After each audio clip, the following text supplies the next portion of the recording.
माननीय बिहार सरकार के मुख्यमंत्री जी, मैं आपसे कहना चाहता हूँ, आप अपने जिद पर अड़े हुए हैं और समाज के लोग अपने जिद पर अड़े हुए हैं। आप शराबबंदी को सफल बनाना चाहते हैं, समाज वो सफल करना चाहता है। दोनों दूसरे मुहाने पर है, एक दाएं है तो एक बाएं है, और उसमें आप असफल हैं। आप राजस्व की क्षति करने पर अड़े हुए हैं।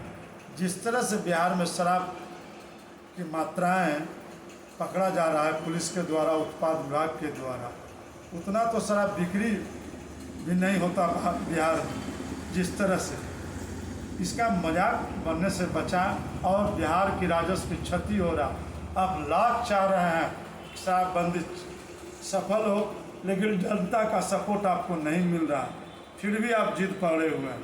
मैं कहना चाहता हूँ, अगर शराब बिक्री कोई कर रहा है, कोई खरीद रहा है, तब तो बिक रहा है। अगर खरीदार नहीं हो तो शराब बिकाने वाला दुकान यूं ही बंद हो जाएगा।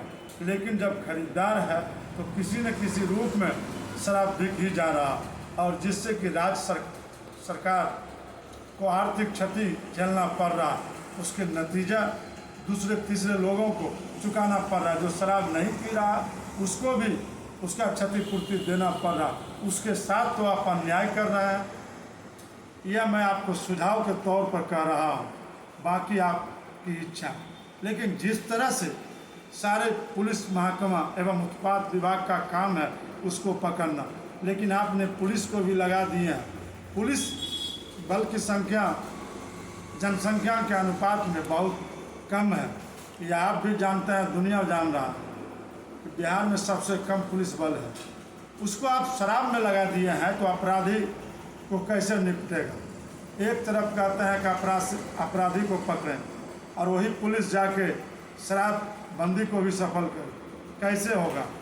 एक आदमी से कितने काम आप लेंगे, उस अनुपात में आपके पास संख्या बल नहीं है।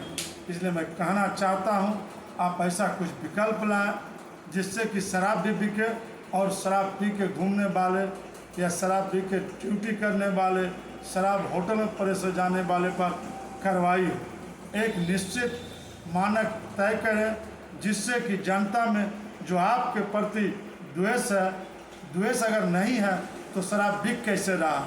अगर आपको समर्थन करता तो शराब नहीं बिकता। इसलिए मैं यह कहना चाहता हूँ कि आप राजस्व की जो क्षति हो रहा है, जो बिहार की विकास में बाधाएं आ रहा है, यह बहुत दुर्भाग्य की बात है।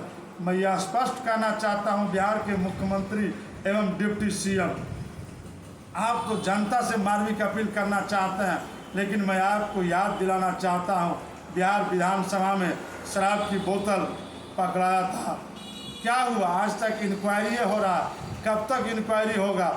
आप चुनाव में जनता को क्या जवाब देंगे कि बिहार के विधानसभा में शराब की बोतल पकड़ा?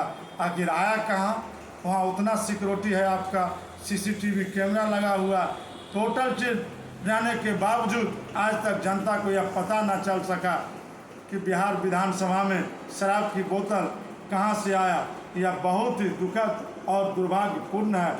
इसलिए मैं कहना चाहता हूँ, आप सहमित और नियमित ढंग से सोच समझ के गहन अध्ययन करके सही तरीके से निर्णय लें और पुनर्विचार करें। शराबबंदी पूर्ण तरह से हमें महसूस होता है और सफल है। जिस तरह से चारों तरफ मर रहा है शराब पी के, उसके बाद आप मुआवजा दे रहे हैं। एक तरफ आप मुआवजा देते हैं, बताइए इस परिस्थिति में शराबबंदी कहाँ से सफल होगा। एक तरफ कहते हैं कि शराब पीना बुरी बात है, शराब से मरने के बाद हम मुआवजा नहीं देंगे, लेकिन कुछ ही दिन के बाद आपका विचार बदल जाता है। इस तरह से आपका जनता के बीच भी भरोसा कम होता जा रहा है। जिस सम्मान से बिहार के लोगों ने आपको चुनते आया बार बार, उससे आपके ऊपर भरोसा कम हो रहा है, क्योंकि आप कुछ ही दिन में बदल दे रहे हैं। कभी गाड़ी पकड़ाता है तो आप कहते हैं गाड़ी का नीलामी होगा, कुछ दिन के बाद कहते हैं कि गाड़ी का जो इंश्योरेंस पॉलिसी है उसका 10% लेकर हम उसको छोड़ देंगे। यह नीति ठोस नहीं है। पल पल बदलने वाली नीति से बिहार की जनता अपने को मजबूर समझ रहा है और उसका रोना जो शराब नहीं पी रहा है वह टैक्स के रूप में भरपाई कर रहा है। कभी हेलमेट के ऊपर, ड्राइविंग लाइसेंस के ऊपर, तो ड्राइविंग लाइसेंस बनना बिहार में इतना महंगा है अन्य राज्यों के बनिस्पत और जटिल प्रक्रियाएं भी है। इसलिए मैं कहना चाहता हूं, एक भी यातायात थाना का बैनर और पोस्टर थाना के पास या मुख्य मार्ग में कहीं नहीं लिखा है कि रोड नियम क्या है, कहाँ वन वे है, कहाँ टू वे है, कहाँ नो एंट्री है, इसकी बोर्ड लगना चाहिए। मैं आपसे गुजारिश करना चाहता हूं, शांति व्यवस्था कायम करने के लिए जिला पुलिस बल को उचित सुविधा मुहैया कराएं। जय हिंद, जय बिहार।